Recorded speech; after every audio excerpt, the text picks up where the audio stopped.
Hello दोस्तों, मैं पंकज कुमार और आज हम बात करने वाले हैं धर्म की स्वतंत्रता पर कि हमारे भारतीय संविधान में धर्म की स्वतंत्रता कहाँ पे दी गई है और क्या होती है धर्म की स्वतंत्रता। आप सभी देखते होंगे कि भारत देश में हमारे यहाँ सभी धर्म मिलजुल के रहते हैं। हिंदू भी रहते हैं, मुस्लिम भी रहते हैं, सिख भी रहते हैं, ईसाई भी रहते हैं। तो आप भी सोचते होंगे ना कि एक संविधान है, लेकिन इतने सारे धर्मों को कैसे लेके चल रहा है। सबकी अपनी अपनी स्वतंत्रता है, सबको समान हक है, समान अधिकार हैं, समान सारे अधिकार दिए गए हैं। तो ये सब कैसे पॉसिबल है, आज हम इसी पे चर्चा करेंगे। इसके जो महत्वपूर्ण केस लॉ हैं उनकी बात करेंगे।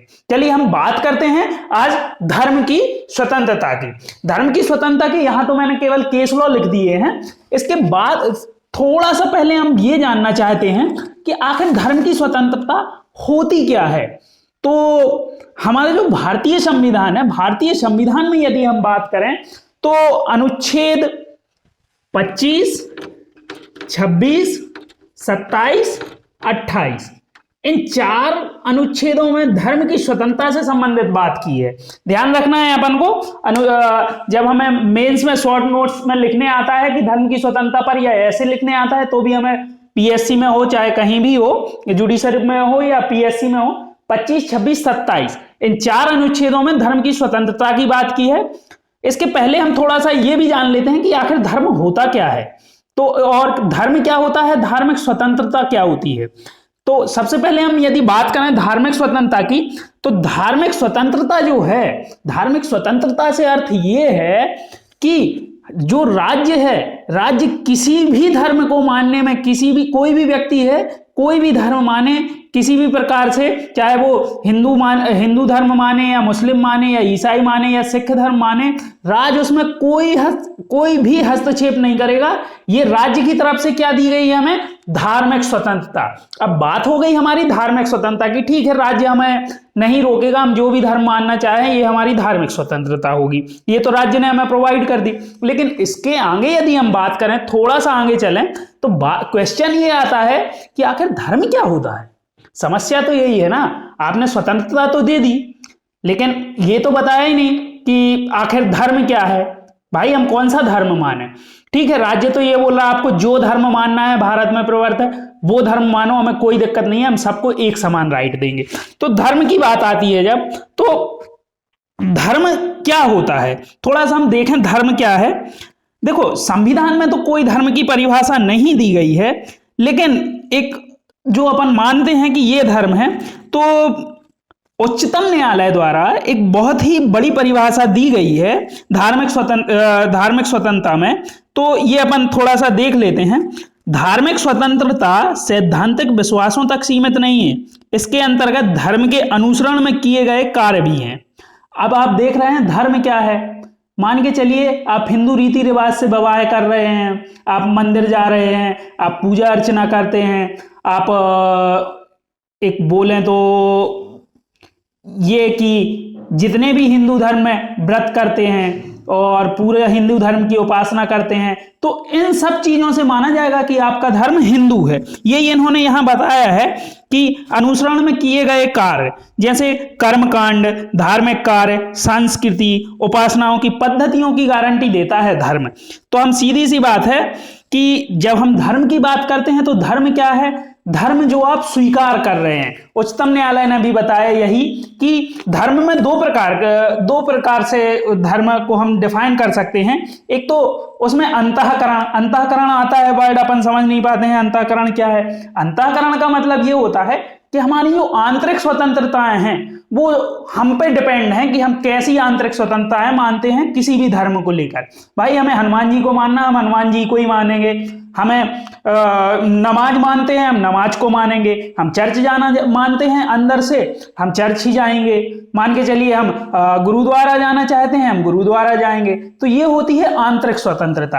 अब जैसे हम देखते हैं कि सिख धर्म की यदि हम बात करें तो सिख धर्म में कटार लेना सिख धर्म का अंग माना गया है भारतीय संविधान में। यदि आप सिख धर्म को फॉलो कर रहे हैं, उसकी सारी बातें मान रहे हैं जो भी वहां है, तो आप कटार लेकर भी चल सकते हैं, अपराध नहीं माना जाएगा। मान के चलिए आप हिंदू धर्म से हैं, तो हिंदू धर्म में एक चीज है कि आप एक ही विवाह कर सकते हैं। आपका जो विवाह होगा वो सप्तपति प्रथा से होगा, 7 फेरों से ही मान्य होगा। तो ये भी है एक, ठीक है। यदि आप मुस्लिम में हैं तो वहां 4 शादियों की अनुमति दी गई है, आप 4 विवाह कर सकते हैं। तो ये होता है धर्म, कि धर्म वो है जो आप मान रहे हो अंदर से, और इसी की आपको स्वतंत्रता दी गई है। भारत जो हम अंदर से मान रहे हैं धर्म, उसकी जो स्वतंत्रता है वो धार्मिक स्वतंत्रता है, और धर्म वो है जो आप फॉलो कर रहे हो, जिसका आप अनुसरण कर रहे हो। अब बात ये आती है कि जब हम धर्म की बात करते हैं कि तो एक व्यक्ति ऐसा भी होता है जो नास्तिक होता है, जो कोई धर्म नहीं मानता, कोई भी नहीं मान रहा, ना वो अल्लाह में विश्वास कर रहा, ना वो भगवान में विश्वास कर रहा, ना वो चर्च जाने में विश्वास कर रहा है। नास्तिक तो आप समझते हैं, नास्तिक मतलब कुछ भी नहीं मान रहा। तो वो भी भारतीय, उसको भी वो स्वतंत्रता दी गई है भारतीय संविधान में। अनुच्छेद 25 में 25, 26, 27, 28 में उसको भी कवर किया गया है। एक नास्तिक व्यक्ति को भी वही राइट मिलेंगे जो एक आस्तिक व्यक्ति को मिलेंगे। ये है धार्मिक स्वतंत्रता। एक धर्म ना मानना भी धर्म है, इसे हम ऐसा समझ सकते हैं कि नास्तिक के लिए यदि हम बोलें तो धर्म ना मानने वाला भी धर्म है। यही है धार्मिक स्वतंत्रता। मुझे लगता है आप समझ गए होंगे, जो भी ना समझे हो तो कमेंट में बता देना। इसके बाद हम थोड़ी सी यदि केस लॉ की बात करें कि धार्मिक स्वतंत्रता, धर्म भी हो गया, धार्मिक स्वतंत्रता हो गई, लेकिन धार्मिक स्वतंत्रता में कौन कौन से केस लॉ हैं जो भारतीय माननीय उच्च न्यायालय ना भारतीय संविधान में बताए गए हैं, ठीक है। सबसे पहला केस आता है एसआर बोमई बनाम भारत संघ। इस केस में क्या कहा गया था? इस केस में कहा गया था कि पंथ निरपेक्ष जो शब्द है, जो 42वें संविधान संशोधन से जोड़ा गया था, ध्यान रखना है 42वें संविधान संशोधन से जोड़ा गया था पंथ निरपेक्षता शब्द, ये संविधान का आधारभूत ढांचा है। मतलब आप इसे, वही है ना, केशवानंद भारती में बता दिया था उन्होंने कि संविधान के आधारभूत ढांचे को नहीं बदल सकते, बाकी संसद सब चीजें बदल सकती है। तो उन्होंने जब ये बदलने की बात आई तो उन्होंने फिर बोल दिया कि पंथ निरपेक्ष जो शब्द है वो संविधान का आधारभूत ढांचा है। ये बोला था हमारे एसआर बोमई वाले केस में, एसआर बोमई बनाम भारत संघ। इसके बाद एक केस आया। अब बात ये आई जब कि सब धर्मों को समान संरक्षण दिया गया है, तो संतोष कुमार बनाम सचिव मानव संसाधन विकास मंत्रालय के केस में यह हुआ था कि संस्कृत भाषा जो है, संस्कृत भाषा को सीबीएसई केंद्रीय विद्यालय वो केंद्रीय बोर्ड ने क्या किया कि पाठ्यक्रम में लाए संस्कृत भाषा को। जब ये संस्कृत भाषा को पाठ्यक्रम में लेके आए तो विवाद उठ गया कि भाई संस्कृत को ला रहे हो तो उर्दू को भी लाओ, सीधी सी बात है। तो उन्होंने, माननीय सर्वोच्च न्यायालय ने बताया कि नहीं, संस्कृत को पाठ्यक्रम में लाना यहां एक ऑप्शनल सब्जेक्ट बना दिया था उन्होंने कि ऑप्शनल में आप ले सकते हो संस्कृत। तो उन्होंने बोला कि ऑप्शनल जो लैंग्वेज है उसमें संस्कृत का उपयोग अनुच्छेद 25 का वायलेशन नहीं करता। क्यों नहीं करता? क्योंकि हमारे जितने भी वेद ग्रंथ है, जो भी पुराने प्राचीन ग्रंथ हैं, वो सब संस्कृत भाषा में है। और यदि हमें संस्कृत भाषा का ज्ञान नहीं होगा तो हम अपनी सभ्यता संस्कृति को पहचान ही नहीं पाएंगे। इसलिए उन्होंने माना कि नहीं, संस्कृत भाषा तो सही है, ऑप्शनल में रहनी चाहिए, ठीक है। इसके बाद एक केस और आया। इसके बाद ये केस आया, थोड़ा सा हम देखते हैं कि कौन सा केस, एएस नारायण बनाम आंध्र प्रदेश राज्य। ये भी बहुत इंटरेस्टिंग केस है, आपने शायद सुना भी हो, ना सुना हो तो आज सुन लें।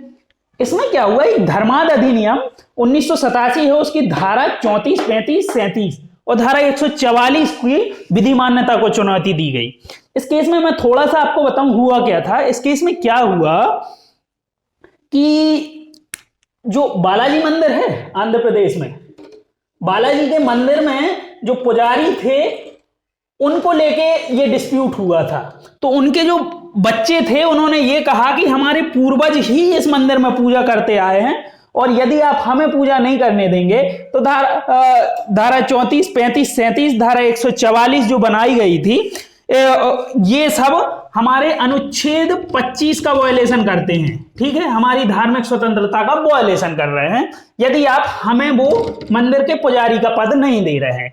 किनको? पूर्वजों को। तो यहां माननीय सर्वोच्च न्यायालय ने इनको स्पष्ट कर दिया कि नहीं, ये जो अधिनियम है, धर्माद अधिनियम 1987, ये बिल्कुल संवैधानिक है और ये जरूरी नहीं है कि आपके पूर्वज इस मंदिर में पूजा करते थे तो आप ही करोगे, ये नहीं है। ठीक है, तो यहां इन्होंने संवैधानिक बताया, ये बालाजी मंदिर रिलेटेड था और उन्होंने कहा कि अनुच्छेद 25 का कोई वायलेशन नहीं हो रहा है। इसके बाद हम बात करें अपने अगले केस की, तो church of God in India बनाम KM वेलफेयर एसोसिएशन का केस आता है। ये केस भी बहुत इंटरेस्टिंग है। इस केस में क्या हुआ था कि ये जो महाशय थे, मतलब महाशय तो नहीं बोल सकते हैं, ये जो चर्च में गॉड थे, पुजारी वगैरह जो भी हैं, इन्होंने क्या किया कि ये अपने यहाँ जो भी होता होगा पूजा वगैरह, मैं तो गया नहीं हूं, तो नगाड़े वगैरह बजाते थे, नगाड़े घंटियां बहुत तेज से, बहुत तेज, बहुत लाउड में। तो लोग हो गए परेशान। जब लोग परेशान हुए तो उन्होंने फाइल किया, केस फाइल किया। तो इनने भी बोला कि नहीं, ये तो हमारा अनुच्छेद 25 है, ये तो हमारा फंडामेंटल राइट है, हमारी पूजा अर्चना करने की हम कितनी भी तेज करें, हमारा राइट है, फंडामेंटल राइट है। तो यहां माननीय सर्वोच्च न्यायालय ने फिर इनको रोका कि नहीं, आप माना कि पूजा अर्चना करना आपका राइट है, आप ढोल नगाड़े बजाओ, लेकिन आप इतना वायलेशन नहीं कर सकते हैं, इतना प्रदूषण नहीं कर सकते हैं, ध्वनि प्रदूषण, कि दूसरे व्यक्तियों को उससे हार्म होने लगे। ये क्या है, बहुत जोर जोर से बजाते थे। तो उन्होंने बोला कि आपका जो अधिकार है ना धार्मिक स्वतंत्रता का, धर्म को अवैध रूप से प्रचार प्रसार और मानने का, अंतःकरण का, ये केवल एक सीमा तक है। आपको ध्यान रखना पड़ेगा कि आप एक सीमा तक केवल ध्वनि प्रदूषण कर सकते हैं, एक सीमा तक आप जोर जोर से बजा सकते हैं। ऐसा नहीं है कि आप पूरे शहर को सिर पे उठा लो। तो यहां भी बोला उन्होंने कि कोई अनुच्छेद 25 का वायलेशन नहीं है। एक और बहुत इंटरेस्टिंग केस है हमारा, आखिरी अंतिम केस है, जावेद बनाम हरियाणा राज्य। जावेद बनाम हरियाणा राज्य, ये भी भैया, वहां क्या हुआ था कि हरियाणा पंचायत जो अधिनियम था उसमें पंच पद पर जो भी कैंडिडेट खड़ा होगा उसको 2 बच्चों से यदि अधिक है तो अनिवार्यता को क्या किया, खत्म कर दिया। उन्होंने ये बोला कि 2 बच्चों से यदि आपके अधिक हैं तो आप फॉर्म नहीं भर पाएंगे, आप एलिजिबल नहीं होंगे पंच पद के लिए। इनने थी तो पिटीशन लगा दी, पिटीशन लगाई तो वहां से बिल्कुल साफ निर्देश आ गए कि ये जो आप बोल रहे हैं कि अनुच्छेद 25 का वायलेशन है, ये हमारी धार्मिक स्वतंत्रता है, हमें मुस्लिम थे ये, तो इन्होंने क्या ग्राउंड लिया था कि हमें धर्म ये कहता है कि हम 4 शादियां करें, और जब हम 4 शादियां करते हैं तो 2 बच्चों से ऊपर होना लाजमी सी बात है, बहुत नॉर्मल है। तो यहां सुप्रीम कोर्ट ने साफ बता दिया कि ऐसा नहीं है। जो इस्लाम में दिया गया है 4 शादियां करने का प्रावधान, वो कोई मैंडेटरी प्रोविजन नहीं है, वहां केवल आपको छूट दी गई है। ये नहीं है कि आप करो ही 4 शादियां, आप एक भी कर सकते हो। तो ये जो 2 बच्चों का कॉन्सेप्ट लेके आए थे ना, ये हरियाणा पंचायत अधिनियम, इसको वैलिड माना। उन्होंने बोला कि ऐसा नहीं है कि आप 4 शादियां कर रहे तो आप 40 बच्चे कर लो, वो आपकी स्वतंत्रता है, आपको धर्म मानना है। राज्य तो इस पर रेस्ट्रिक्शन लगाएगा, और राज्य ने मना कर दिया कि नहीं, यदि आपके 2 बच्चों से ज्यादा हैं तो हम आपको नहीं चुनाव में खड़े होने देंगे। और सही भी था, ठीक है। इसके बाद हम थोड़ा सा यदि और बात करें, ये तो हमारे केस लॉ की बात हो गई, आपने देख लिया होगा कि भाषा का ये सब प्रावधान जो जितने भी केस लॉ में बताए हैं ये सटीक बताए हैं, और इनसे कोई भी धार्मिक स्वतंत्रता का हनन नहीं होता है। इसके बाद यदि हम थोड़ी सी बात करें तो एक और केस आया था अरुणा राय का, अरुणा राय बनाम भारत संघ। इसमें न्यायमूर्ति MB शाह बनाम DM धर्माधिकारी बहुमत तथा न्यायमूर्ति HK सेमा, इन 3 न्यायमूर्तियों ने अभिनिर्धारित किया था कि जो भी केंद्रीय सलाह बोर्ड है उसने सिलेबस चेंज किया था, ये भी पाठ्यक्रम से संबंधित था। तो उन्होंने इसमें साफ बता दिया था कि यदि सिलेबस चेंज किया जा रहा है, शिक्षा संबंधी केंद्रीय सलाह बोर्ड के पुनर्गठन पर निर्णय देना न्यायालय का काम नहीं है। उन्होंने जो भी निर्णय लिया है वो सही लिया है, ये उन्होंने साफ बता दिया था। फिर इसमें थोड़ा सा डिस्प्यूट और आया, तो इसमें SB चावन समिति की रिपोर्ट को आधार बनाया गया था। इसमें उन्होंने एक चीज और बताई कि जो भी सामाजिक, नैतिक और आध्यात्मिक मूल्यों का लगातार ह्रास हो रहा है, जो गिर रहे हैं मूल्य, इसको बचाने के लिए हमें एक भाषा का पाठ्यक्रम में बनाना अनिवार्य होगा, संस्कृत भाषा को हमें लाना अनिवार्य होगा, और इससे किसी को भी द्वेष भावना नहीं होनी चाहिए, ना हिंसात्मक वो होनी चाहिए। ठीक है, इसमें दो चीजें बताई थी, मैं बता देता हूं। दो तथ्य बोले थे उन्होंने। एक तो ये बोला था कि लोकतंत्र जीवित नहीं रह सकेगा और संविधान कार्यान्वित नहीं किया जा सकेगा जब तक कि भारतीय नागरिक न केवल शिक्षित और बुद्धिमान होंगे, बल्कि वे नैतिक चरित्र से युक्त तथा मानव जीवन के निहित गुणों को जैसे सत्य, प्रेम, दया को आत्मसात नहीं करेंगे। ठीक है, और एक बात और बोली थी, समाज धर्म से ही बच सकता है और उसे ही विधि शासन कहते हैं। ठीक है, इसलिए ये हमें चावन समिति याद रखना है, SR बोमई याद रखना है, संतोष कुमार याद रखना है, AS नारायण वो रखना है, church of God in case Javed Haryana का केस याद रखना है। यदि क्वेश्चन आता है तो हमें धर्म लिखना है, धार्मिक स्वतंत्रताएं लिखना है, 25, 26, 27, 28 लिख के आना है, ये 5 केस डाल के आना है, चावन समिति डाल के आना है, और ये छोटे छोटे इसको हम बोलते हैं यदि क्विट्स, तो छोटे छोटे वाक्य जो होते हैं, जैसे माननीय सर्वोच्च न्यायालय ने बोला, 3-2 की बेंच ने बोला, समाज धर्म से ही बच सकता है जिसे विधि का शासन कहते हैं। विधि का शासन जो है वो धर्म के अनुसार चलता है। ठीक है, परंतु ये है कि राज्य धार्मिक नहीं होता है, राज्य का कोई धर्म नहीं है, राज्य का कोई धर्म नहीं होता है। ठीक है, भारतीय संविधान में राज्य को धर्म की कहीं भी परिभाषा नहीं दी गई है। चलिए, आपको वीडियो पसंद आया हो तो लाइक कीजिए, शेयर कीजिए और जुड़े रहें हमारे विधान लॉ क्लासेस से। और आपको अन्य जो भी सब्जेक्ट पे आपको वीडियो बनवाना हो आप कमेंट में बताएं, और वीडियो अच्छा लगा हो तो लाइक करें। मिलते हैं हम अपने अगले वीडियो में।